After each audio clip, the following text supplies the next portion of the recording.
ಪಾಕ್ ಭಾರತದ ನಡುವೆ ಮತ್ತೆ ಯುದ್ಧದ ಸನ್ನಿವೇಶ ನಿರ್ಮಾಣ ಆಗಿದೆ. ಎಲ್ಲ ರಾಜ್ಯಗಳಿಗೆ ಕೇಂದ್ರ ಗೃಹ ಸಚಿವಾಲಯ ಪತ್ರವನ್ನ ಬರೆದಿದೆ. ಯುದ್ಧದ ಸನ್ನಿವೇಶ ಕ್ಷಣ ಕ್ಷಣಕ್ಕೂ ಜಾಸ್ತಿ ಆಗ್ತಾ ಇದೆ. ಆಲ್ರೆಡಿ ಶುರುವಾದಂಗೆ ಇದು.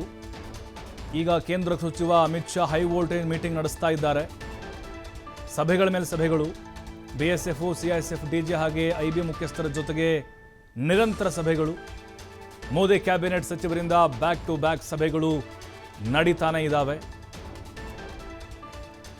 ನಾವು ನೋಡ್ತಾ ಇದ್ದೀವಿ, ನಿನ್ನೆಯಿಂದ ಪಾಕಿಸ್ತಾನದಿಂದ ಯಾವಾಗ ಅಟ್ಯಾಕ್ ಆಯಿತು ಆ ಕ್ಷಣದಿಂದಲೂ ಕೂಡ ರಾಜನಾಥ್ ಸಿಂಗು, ಅಜಿತ್ ದೋವಲ್ಲು, ಅಮಿತ್ ಶಾ ಅವರು, ಮೋದಿಯವರು ಎಲ್ಲ ಸೇನಾ ಮುಖ್ಯಸ್ಥರ ಜೊತೆಗೆ ಸಭೆಗಳ ಮೇಲೆ ಸಭೆಗಳನ್ನು ಮಾಡ್ತಾ ಬರ್ತಾ ಇದ್ದಾರೆ.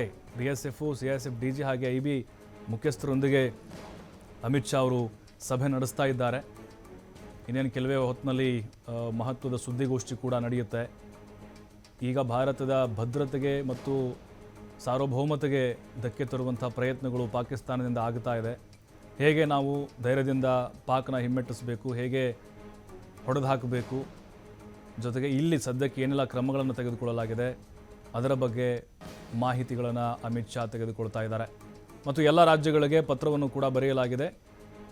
ನಾಗರಿಕ ರಕ್ಷಣಾ ನಿಯಮವನ್ನು ಪಾಲಿಸಬೇಕು ಅಂಥೇಳಿ ತುರ್ತು ಕ್ರಮಗಳನ್ನು ತೆಗೆದುಕೊಳ್ಬೇಕು, ಅಲರ್ಟ್ ಆಗಿರುವಂತೆ ಸೂಚನೆ ಕೂಡ ಕೊಡಲಾಗಿದೆ.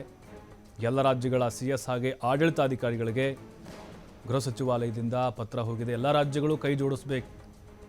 ನಾವಿಲ್ಲಿ ಬೆಂಗಳೂರಲ್ಲಿದ್ದೀವಿ, ನಮ್ಮ ಮೇಲೆ ಅಟ್ಯಾಕ್ ಆಗಲ್ಲ, ಅಷ್ಟು ದೂರ ಹಾಗೆಲ್ಲ ಅಂದ್ಕೊಳ್ಬಾರ್ದು. ಆದರೆ ಇಲ್ಲಿ ಪ್ರತಿಯೊಬ್ಬರೂ ಕೂಡ ಭಾರತೀಯ ಸೇನೆಯೊಂದಿಗೆ ಕೈ ಜೋಡಿಸಬೇಕು, ಅವರಿಗೆ ಮತ್ತಷ್ಟು ನೈತಿಕ ಸ್ಥೈರ್ಯವನ್ನು ತುಂಬಬೇಕು.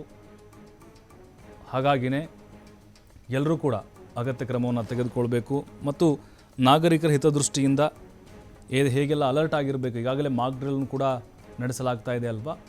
ಪ್ರತಿಯೊಬ್ಬ ನಾಗರಿಕನಿಗೂ ಕೂಡ ಇದರ ಬಗ್ಗೆ ಅರಿವನ್ನು ಮೂಡಿಸಬೇಕು ಅಂಥೇಳಿ ಆ ಪತ್ರದಲ್ಲಿ ಉಲ್ಲೇಖವನ್ನು ಮಾಡಿದ್ದಾರೆ. ಮೋದಿ ಕ್ಯಾಬಿನೆಟ್ ಮಿನಿಸ್ಟರ್ಸ್ಗಳು ಬ್ಯಾಕ್ ಟು ಬ್ಯಾಕ್ ಸಭೆಗಳನ್ನು ನಡೆಸೋದ್ರ ಮೂಲಕ ಕೆಲವೊಂದಿಷ್ಟು ಮಹತ್ವದ ಮಾಹಿತಿಗಳನ್ನು ಅಮಿತ್ ಶಾ ಅವ್ರಿಗೆ ಕೊಡ್ತಾ ಇದ್ದಾರೆ.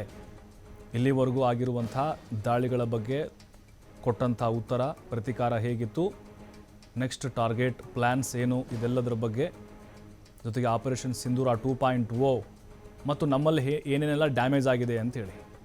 ಈಗ ಅವ್ರು ನಿನ್ನೆ ಡ್ರೋನ್ ದಾಳಿ ಮಾಡಿದಂಥ ಸಂದರ್ಭದಲ್ಲಿ ಎಲ್ಲೆಲ್ಲ ಅನಾಹುತಗಳಾಗಿದ್ದಾವೆ ಅದರ ಬಗ್ಗೆ ಕೂಡ ಮಾಹಿತಿ ಕೊಟ್ಟಿದ್ದಾರೆ.